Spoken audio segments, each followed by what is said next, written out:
The courtroom is silent as three young men sit at a defense table in Los Angeles. They are accused of ambushing and killing a rising Latin singer the world knew as Delarosa. Her real name was Maria De La Rosa, a 22-year-old artist from the San Fernando Valley. Tonight we are unpacking who she was, the night she was attacked, and why three men now face life in prison. Hey, I am Tim B, and this is True Crime Animator Studio, coming to you from my studio desk. A quick heads up, this story involves real-world gun violence and loss, but we will not show or describe anything graphic. Before that night in Northridge, Maria was building a life that looked like a dream from the outside. She was an aspiring Latin singer and influencer, posting glamorous outfits, studio sessions, and late-night drives. In August of 2025, she dropped her first single, a Spanish-language track called No Me Lames. The song, whose title means "Do Not Call Me," started gaining traction on streaming platforms and social media. On Instagram, Maria had more than 40,000 followers watching her every post and story. Producers like Jimmy, Humilda, and other artists began leaving supportive comments and fire emojis under her clips. Friends say Maria was ambitious and generous, the kind of person who would hype your project even while chasing her own dreams. Her mom, Maria De La Rosa, later called her not just her daughter but her best friend.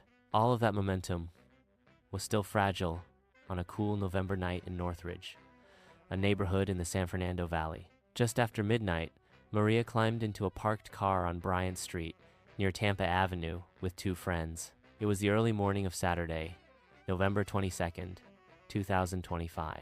The three of them sat in the car on a quiet residential block, the kind of place where you expect to feel safe.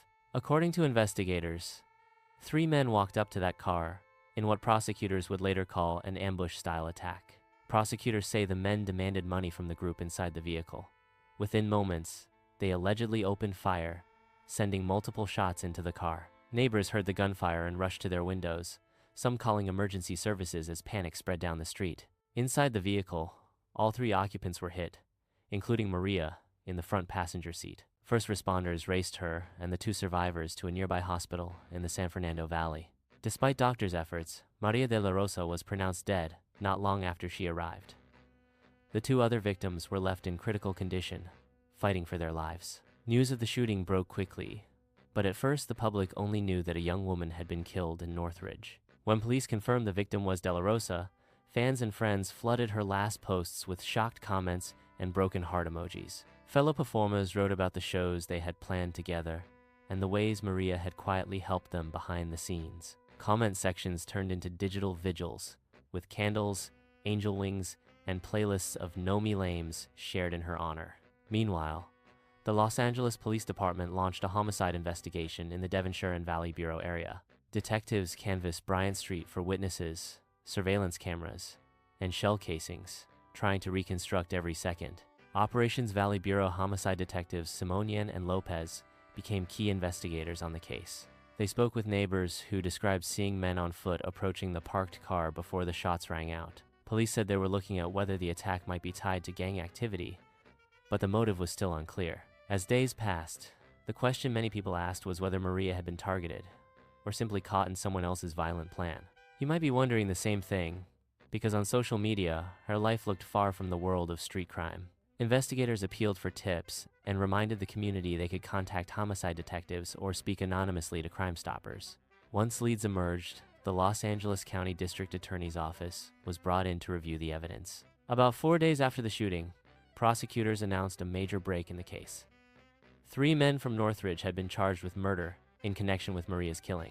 Their names were Francisco Otilio Gaitan, Benny Lycan Gomez, and Eduardo Lopez.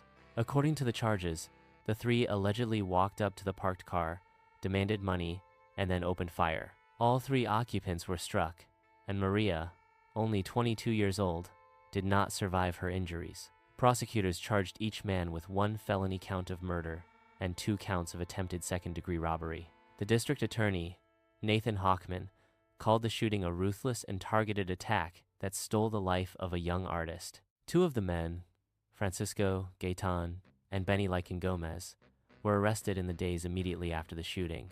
The third man, Eduardo Lopez, was named in an arrest warrant and remained at large as the case moved forward. Bail for each defendant was set in the multi-million-dollar range, reflecting how seriously the court viewed the allegations. If they are convicted as charged, all three men face life in state prison without the possibility of parole.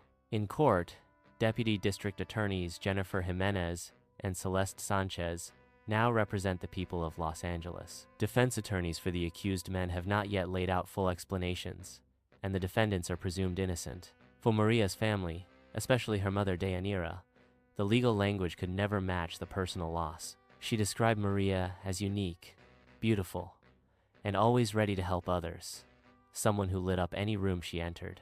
In the days after the shooting, community members held vigils and brought flowers, candles, and photos to a growing street memorial.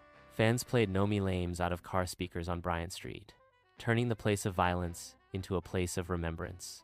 A public funeral service was scheduled at San Fernando Mission Cemetery in Mission Hills, open to anyone who wanted to say goodbye.